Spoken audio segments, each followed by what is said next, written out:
Ladies and gentlemen, welcome to another edition of the Lashing Out Podcast and Nittany Sports Now Network. My name is Jarrod Prugar. He is Kevin Quigley. Kevin, Penn State brings Florida International to Beaver Stadium. This is a game that should have been Virginia Tech during COVID.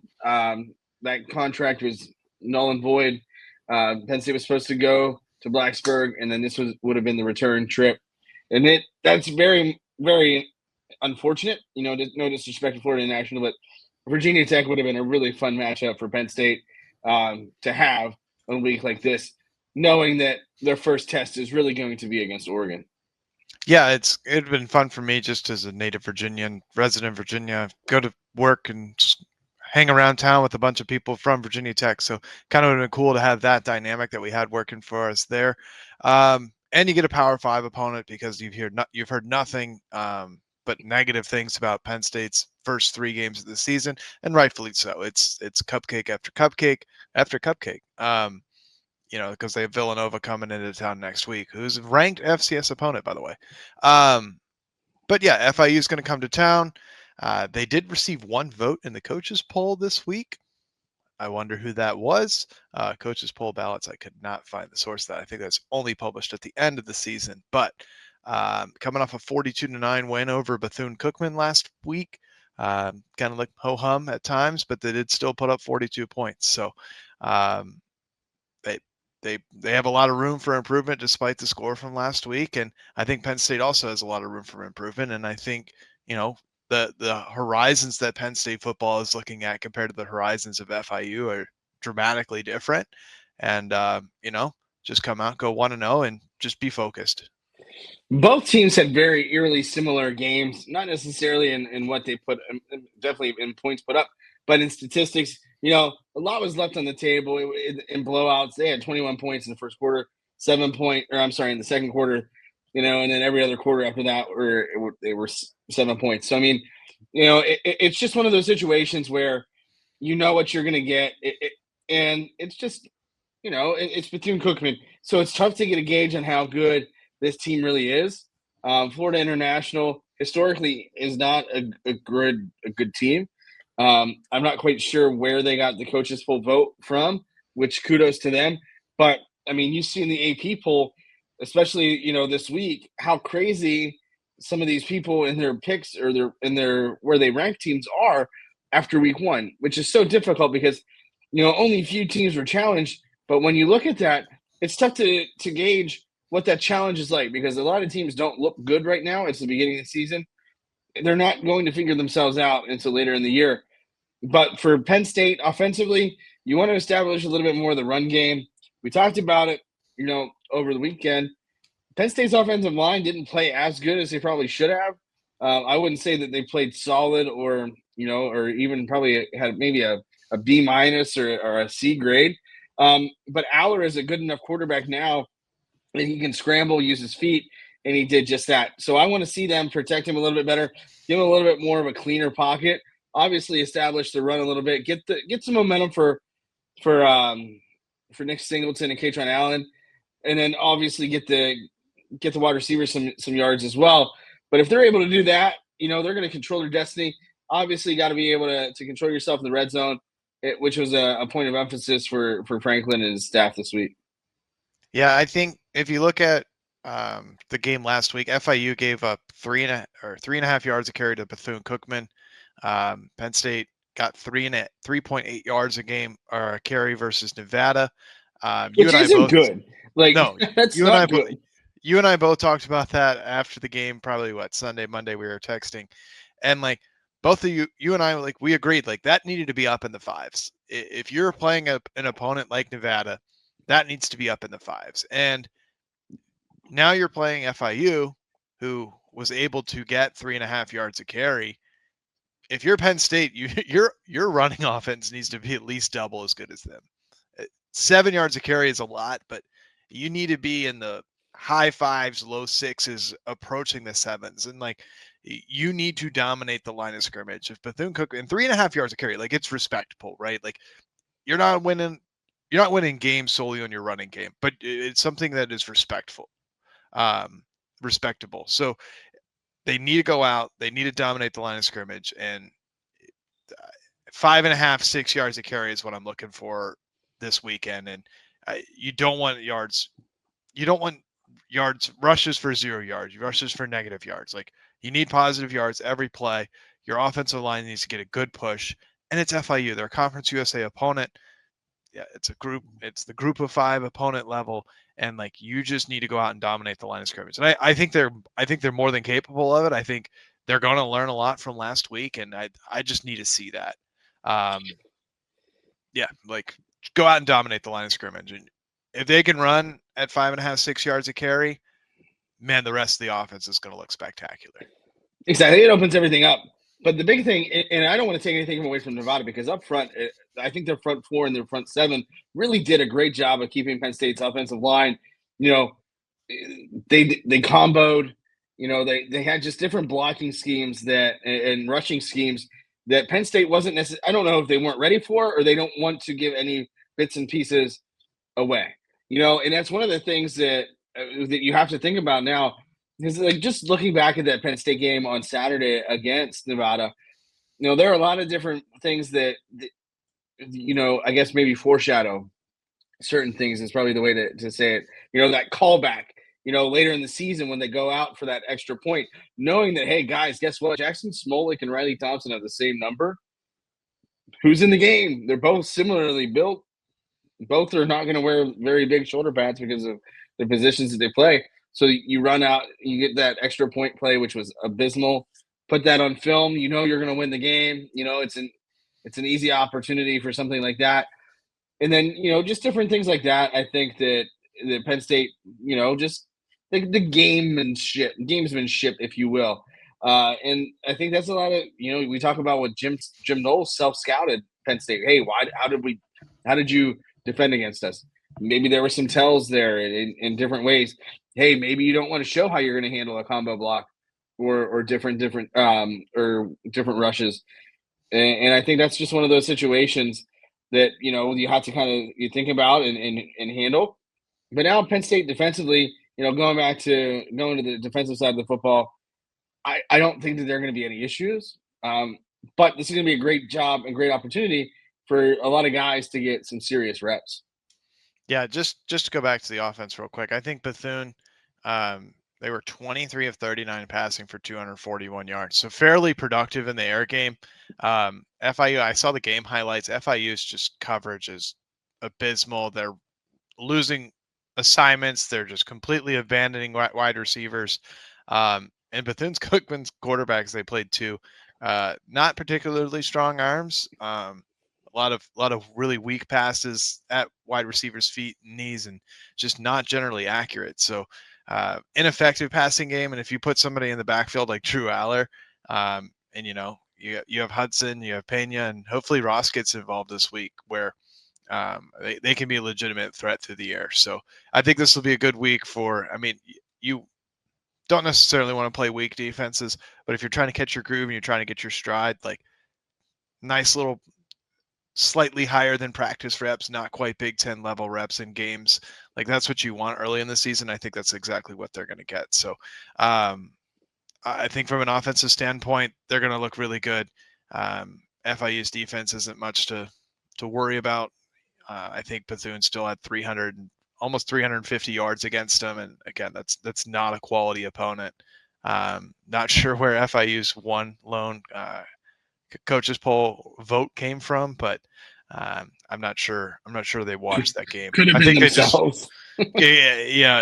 Just looking at the scoreboard, you're like, oh man, they demolished them. But a lot of mistakes between the box score numbers there. You only watch that if you get the highlights, and coaches don't have time to watch 130 or 75 games of highlights a week. So yeah, I'm just looking forward to it. It's a noon game on Big Ten Network. Like, this is the epitome of early season games. Go out, execute, and if you're the offense, like, you want to make that next step forward. You want to be really productive in the run game, establish that, make it a threat, and then prove to other teams, not necessarily put a lot out there on film, but prove to other teams that you actually have a legitimate wide receiver room at this point in time. And that when they game plan against you, you can't just sell it to stop Penn State's run game like you were able to in the past 2 or 3 seasons. Like there's a legitimate multi-threat offense here that you need to respect. Right. I mean, and listen, let's be real. Penn State just has to come out and play their game. They can't sleepwalk to start. I don't know that that's going to be an issue. But if there is ever a game that I wish there's a return for, and Penn State would probably never play at FIU, but if there was a school that probably could afford it, it's a school funded essentially by Pitbull. I would love to see Penn State play at Pitbull Stadium. I think that would be absolutely incredible. Mr. Worldwide University. He's funded a lot of different things there. He's got the naming rights to the stadium, which is wild. We're going to talk a little bit more about some different naming things here later in the show.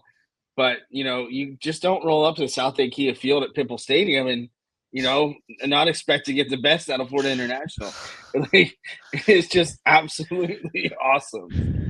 I will say one thing. They're a team that plays in Miami proper, unlike the University of Miami, who beat Notre Dame in Miami Gardens, Florida, on Sunday. One thing Pitbull needs to invest in at that stadium is more lights, because they had a night game last week and the TV viewing was terrible. I'm not sure how players were able to find the ball, because even in the highlights, like I could barely see the ball flying through the air. Sure, at field level it's probably a little different, but there's a lot of dark sky that those cameras. And it might also be like the production quality as well. It was ESPN. But yeah, I mean, we're here talking about everything but FIU, because I don't think it's anything to really worry about. And that's no disrespect to FIU, but that's, I think, more of a respect to how Penn State is playing. I mean, they played some dominant football defensively. I really don't know what to expect defensively, like what FIU could even do, because allegedly Nevada should be probably a lot better than FIU is as far as offense goes. And they had 2 scoring drives, and then every other drive was negative or less than 5 yards or 8 yards or whatever. So, I mean, there's going to be that domination. Get guys reps, stay healthy, and get ready next week for another game, much of the same in Villanova. And that's really, it's that simple. Come out, don't be sleepwalking, get started early. And then go out and take care of business. And that's really all you need to do for Penn State. Yeah, for sure. Just get guys reps, stay healthy, and just be ready for that Oregon game in a couple weeks. Speaking of Oregon, we're going to talk a little bit more about one of their biggest benefactors when we come back for the second segment of the Lasching Out Podcast on the Nittany Sports Now Network. Welcome back to the second segment, or I guess maybe that was a shirt change or whatever, or you could say, Kevin, while we were talking about Oregon at the end there, the biggest news to come out of Happy Valley wasn't about the game. It wasn't about the injury or the health of players. I do think we see Quentin Martin back in that regard. I don't think in Zariah Fisher as well, which is going to be a sight for sore eyes. He's been hurt for quite some time. But it's about the potential new deal for apparel and uniforms at Penn State. Penn State, historically, simple, basic blues, black shoes, the one blue stripe, white helmet, nothing. It's been the basic stock jersey for years. The most changes that have been to the jersey was when the lion head was added to the collar and stripes were added or taken off, and back when, names were put on and then taken off yet again. Obviously, you have the Generations of Greatness jersey, which is an awesome jersey. Big fan of that. But money talks in this day and age of college football. It's a 3-decade-long partnership that they've had with Nike. Joe Paterno's name was on the child care facility at Nike campus in Eugene, Oregon. That was taken off years ago after this fallout from the Sandusky scandal. They pay Penn State roughly, and this is from various sources because it's not public knowledge, in the ballpark around $6 million. $6 million is not a lot to me. I mean, that's a lot of money to me and you. But to an athletic department funding 20 teams, that's a drop in the bucket. Yeah, and of course, the university is going to come out and deny the allegations. They did that earlier today. The rumor on the street is that this is pending Board of Trustees approval. And like anything, until it's actually going to be signed and sealed and delivered, it is going to be denied. So if it does happen, which we all think it is, deal is in the neighborhood of $22 million a year, I think is what we were talking about. 10 years, 22 and a half, around in that 20 to 25 range. which is a lot of money. It's a significant upgrade. It's another $16 million a year compared to what Nike's doing. And then if you look at the rest of the Big Ten, Oregon's the premier Nike program. Obviously, Phil Knight went there. Ohio State, Nike's putting out a new uniform, 3 or 4 new uniforms for them a year. There's a lot of Nike. Michigan's Nike adjacent with Jordan Brand, and there's nobody really in the Big Ten with Adidas. Like Wisconsin was the Adidas program in the conference. They're now Under Armour with Maryland.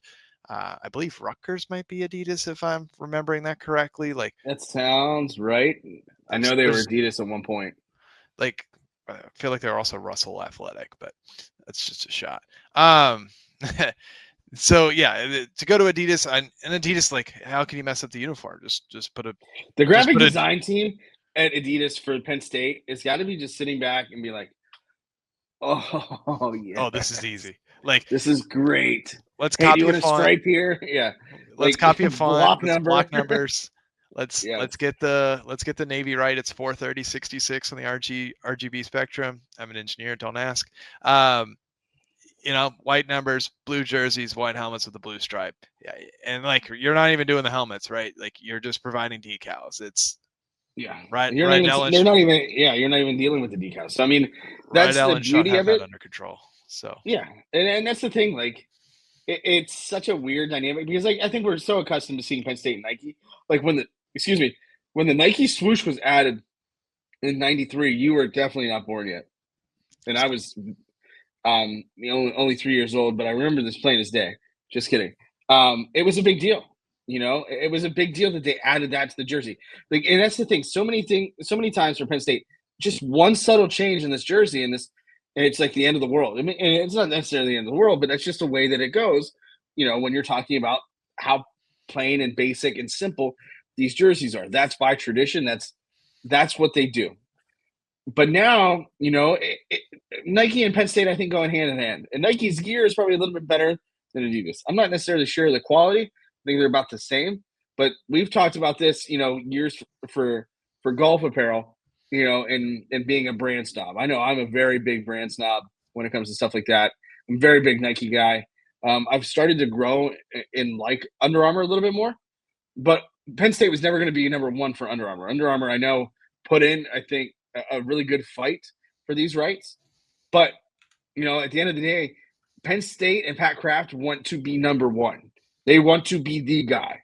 That's exactly what Pat Kraft is trying to do across the board, and everything that he has been doing. His actions back that up. If you're able to position yourself right now as the number one team for an apparel company like Penn State is with Adidas, if this is to go through, which I think that it will be, it's just one of those situations where you have to do what's best for university. And sometimes, that brand loyalty, it's put up or shut up. And why be number 4 when you can go be number 1? It's going to help NIL and support NIL. That's the deal that Adidas signed with Tennessee, who was with Nike, or was with Adidas until I think 2014 or sometime in the mid 2010s. Went to Nike and then went back to Adidas. Their deal is for 10 years, $10 million per. So Penn State's positioned to be the Adidas school, the flagship university. And for Pat Kraft, that's exactly what he wants. Yeah, anytime you have an opportunity to be number one and to be the primary customer, like you jump at it. It doesn't matter who it is, even if it is Russell Athletic. Like if they're forking over 25 million, 22, 25 million, supporting NIL, sponsoring your athletes, funding other programs, and really like revenue sharing is coming next year, right? Like the money crunch is going to happen soon. And if you get in on these deals early, like there's 20 million available at Adidas this year. If you wait until later this year or next season, that 20 million might not be there because Adidas has probably already recruited some other school to be their flagship school. And if you're Adidas, like it's a no-brainer. It's the largest alumni base in the world. A lot of money floating around in the Penn State alumni world and sphere as well. Pennsylvania is a large state by itself. It's what, the 5th or 6th most populous state. Fan base is everywhere. If you can jump in on even a portion of that, like this, Adidas is not making this move out of recklessness. They think the money is there to be made on the back end. Pat Kraft sees that there's money to be made for him on the back end. or for the athletic department as a whole. So good deal all around. I really don't care who makes the jerseys. It doesn't bother me. It's just 3 stripes or a swoosh. I'm not brand loyal at all. I mean, I haven't bought a pair of Nike or Adidas shoes, and it's been at least since my freshman year of college that I've bought a pair of Nike or Adidas shoes. So I couldn't care less about what uniforms they wear. Football cleats are football cleats.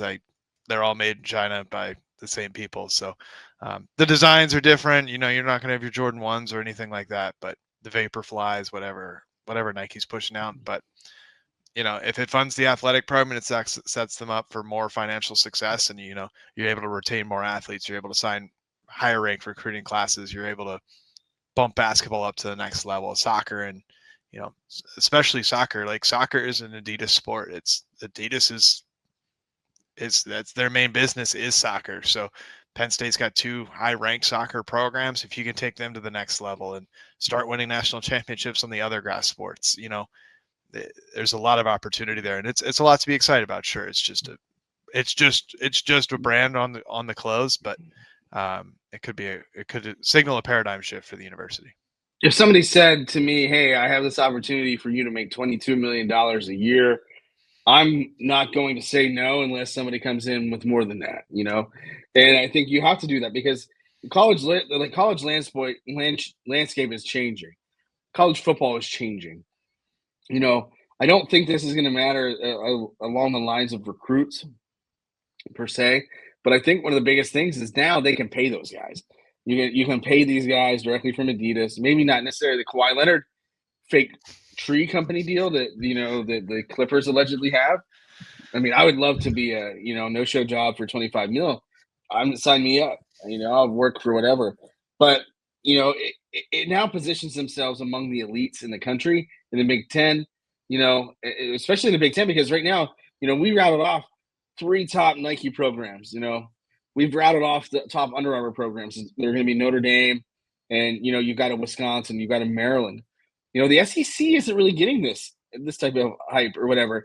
And we've talked. I know, a lot of people have talked about how things have changed for the SEC now that the teams in the North are able to pay their players legally. And you're seeing that. The 2 best or 2 highest ranked SEC teams are, you look at Alabama and whoever else, they're struggling. The parity is there, and I think that's great. But anytime you have a chance to get through that parity and get to that upper echelon where you are the priority, and that's exactly what Pat Kraft has wanted to do, and everything that he does. He is a driven athletic director. He is the antithesis of Sandy Barber. She was very conservative, didn't really stray away from anything. But Pat Kraft, man, he is aggressive. He's like a Jim Knowles defense, right? You wanted to talk defense, so we'll bring it up a little bit. But he's like a Jim Knowles defense. He's quick. He's athletic. He flies to whatever he's trying to attack, and then he attacks it with a vengeance. And he's done that in everywhere he goes.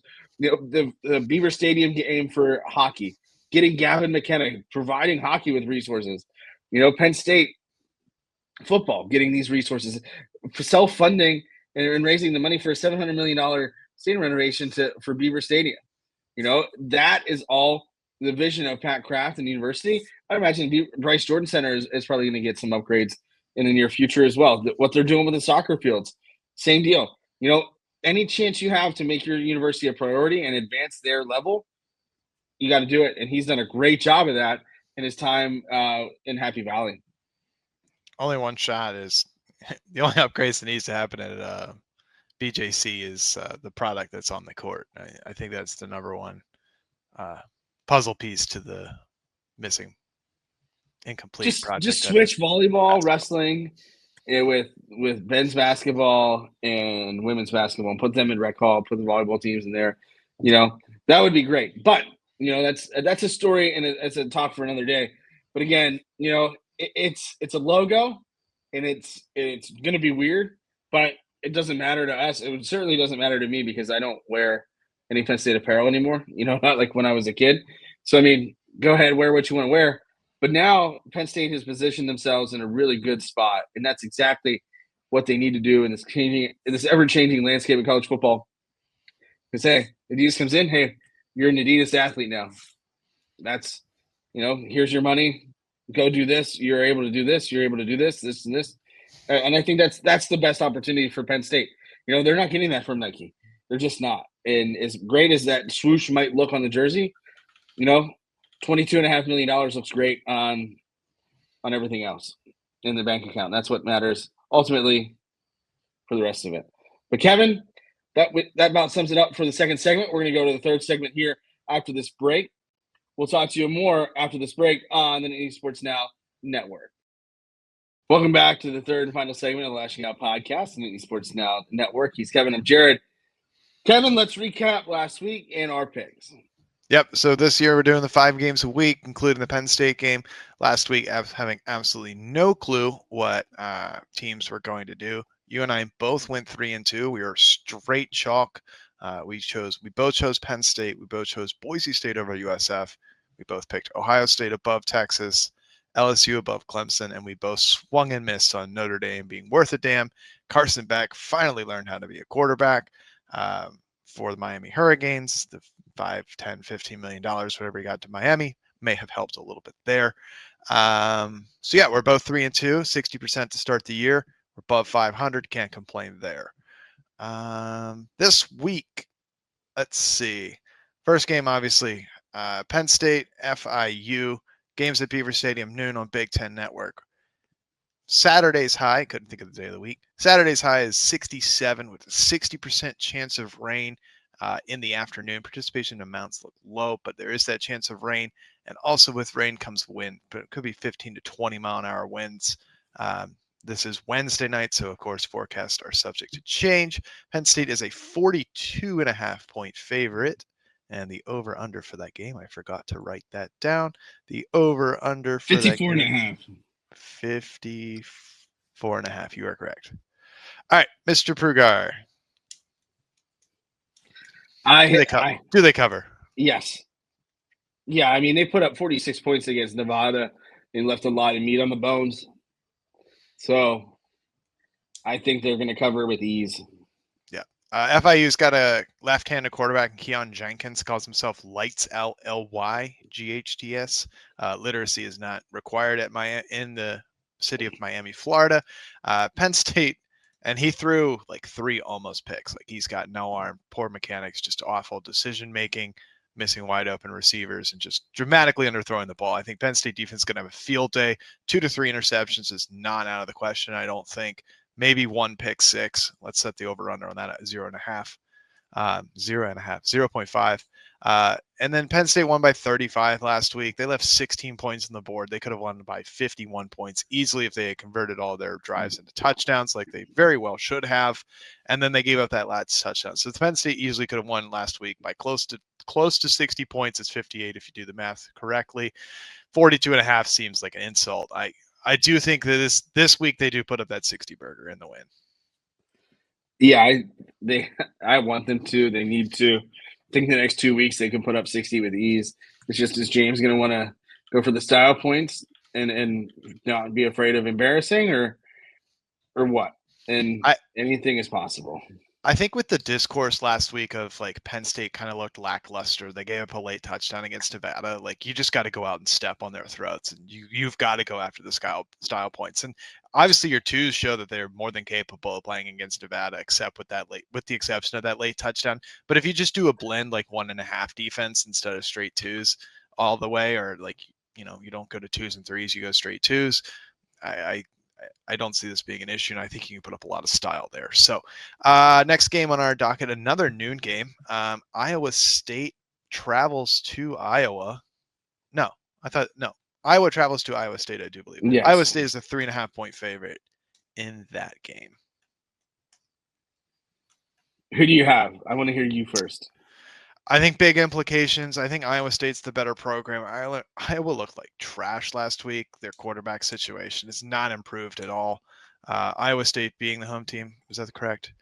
I want to say that's correct. I think their names. I wrote it down backwards. That's my fault. Iowa State being the home team. Iowa just looking meh. I think it's bad for Penn State if Iowa loses this game. I just don't see. I don't see their offensive woes getting corrected, and I just think Iowa State, like, it's a rivalry game. Anything can happen. I think the edge goes to the home team. Iowa State's the home team. This is a 3.5-point game in favor of Iowa State.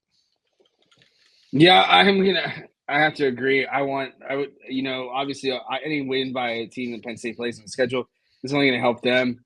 But I honestly think that it's going to be Iowa State. I got to give a shout out to a guy I know that went to Iowa State. Big fan, and they're on their home. They're back in the homeland. So I mean, there's that too. But yeah, I think Iowa State wins by probably about 5 to 7 points. I just don't trust Iowa, and they're away from Kinnick. Yeah, Iowa State is also the 16th ranked team in the land. So, all right. Next game up, Illinois, number 11, travels to Duke, the home of Manny Diaz, and the house that $8 million NIL quarterback Darian Mensah built. Transfers in from Tulane, big name quarterback at Duke. Illinois on the road is a 2.5-point favorite. I like Illinois here. They're my dark horse in the Big Ten. I think Illinois has a really good shot, looking at their schedule, to win 10 games. And I think when that happens, Bielema is going to love every bit of it. But looking at their schedule, that is my dark horse in the Big Ten. I think they could be, a team to watch out for with the way that their schedule worked out here this season. But I got Illinois, and I think they're going to win by 7. I got to go anti-Big Ten again. If you're going to spend $8 million on a quarterback and the number 11 team, who I think might be slightly overrated in Illinois with Luke Altmaier in his 17th year starting for the Illini. I don't know how Luke Altmaier is still in college. I feel like he was a senior when we started this podcast 3 years ago. But yeah. And you got to root on our guy, Manny. So we got to get some difference in here, and I'm going to get that difference by going with Duke. Yeah, that's a good point. Next game, Baylor travels to number 17 ranked Southern Methodist University, home of Kevin Jennings. Let's say SMU is a 2.5-point favorite. I'll go first this time. I'm going to say SMU. Yeah, I don't know anything about Texas Tech. Or no, I'm Baylor? sorry. Baylor, yeah. Wrong Texas school. I'm looking at it. I saw Texas Tech. SMU is SMU. Baylor's supposed to be good this year. They're supposed to be, but are they contenders they're supposed to be contenders in the Big 12? But they lost to Auburn. Yeah, they lost by 14 to Auburn. They didn't look good. So SMU Auburn still hasn't put up the final score graphic for Penn State. All right. A game that only got interesting because of how poorly we scaled their talent level last week. USF travels to number 13 Florida into the swamp. Minus 17.5 for Florida. We're not picking that. We're not picking whether or not USF wins. We're picking whether or not USF covers. I don't know if I believe Florida's going to cover. Like they're going to win by 21 points. All right, we're going to differ there because I think USF is the group of with how good they looked. I don't know how good Boise State is, but if that's the problem. Yeah, they could be dog shit. Who knows? Thursday was a very sad day. But watching them get absolutely throttled. Yeah, RIP to that helmet in your office. It's still there, but I just don't have an office. He just covered it with drapes. Third year in a row, we've been trying to do this podcast. I'm in my office has been perpetually under construction. With their performance last Thursday, I think USF has a legitimate shot to be the group of 5. Those close to me say JMU is that person or is that team this year. But I hope he comes back. Is a very close friend of mine, and I just give him shit about JMU. He's down bad about Virginia Tech right now, so his only hope is JMU. I don't ask. I was like, dude, no one cares. So, I'll pick USF to cover there. Finally, the game of the week, number 15, Michigan, with Bryce Underwood, not a junior, as I tweeted out on Saturday night last week. That was mea culpa on my part. Travels to Norman, Oklahoma to face number 18 ranked OU. OU is a 5.5-point favorite despite being 3 spots lower in the AP poll. OU is also the home of John Mateer in the center of that it's just a prank gambling scandal on Venmo. So fun little side story there. I have no idea because I don't think Michigan's any good, but neither is Oklahoma. They beat Illinois State, which is great. They beat them by 32 points last week. Um, and ultimately this game doesn't matter for Michigan. I mean, it does, but let's be real. The only game that matters is if they beat Ohio State. They could lose every other game for the rest of the year, and as long as they beat Ryan Day, it's about as good as their national championship. So who you got? The refs, Oklahoma. All right, we're gonna differ there because I'm not confident in Bryce Underwood's ability. John Mateer. You're not confident what grade he is in, what class he is. No. I called him Bryce Underwood Jr., not Bryce Underwood. I thought he was a junior, and his father was a senior, but I was incorrect. He is not. He's just normal Bryce Underwood. He's a man of his own identity. No, I think Oklahoma, John Mateer coming in from Washington State, it worked well for Cam Ward last year going to the ACC. I think ACC defenses probably even a little bit of step above Big 12 defenses. Man, the ACC is not good. It's not good, but Michigan's defense, I think, will be able to turn up the pressure, disguise some stuff, and really give him a run for his money. Michigan struggled at times. I don't even know if struggle the right word. Like New Mexico was able to hang around on Michigan a little bit before Michigan pulled away.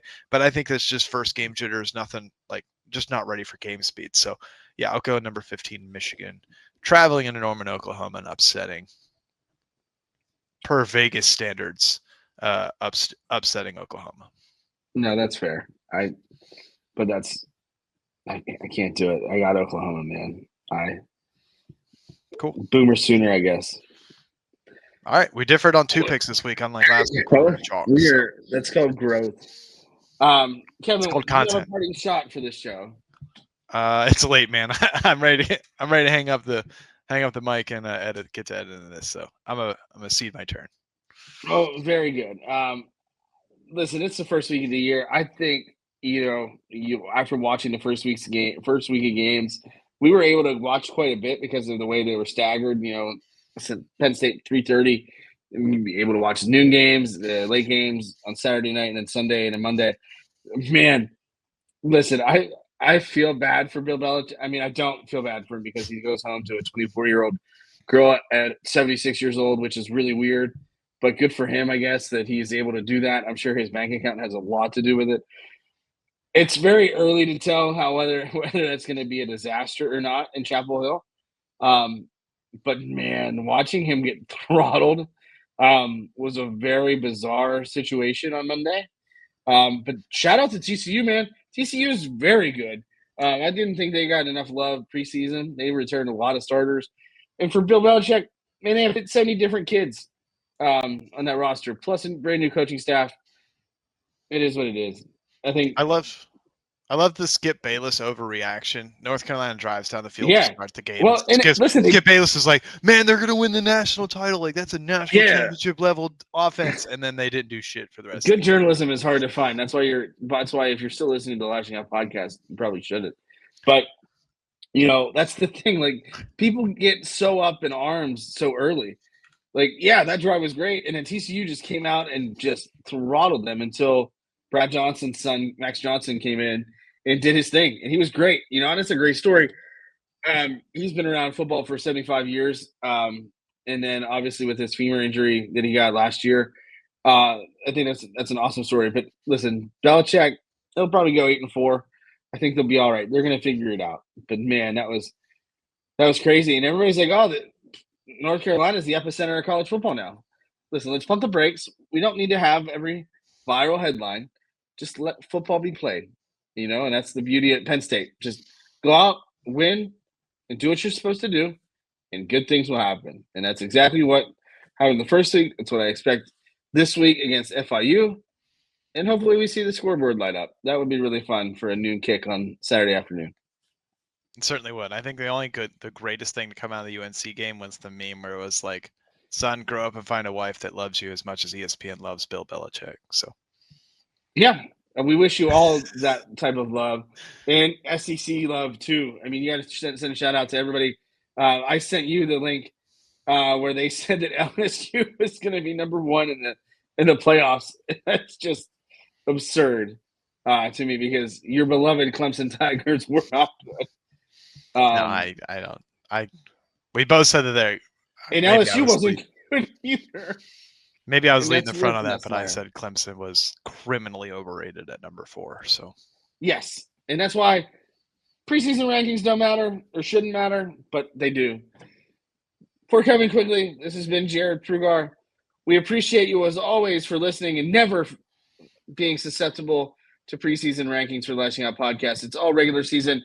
We'll talk to you again after Penn State takes down Florida International on Saturday. Thanks as always for joining us on the Nittany Sports Now Network.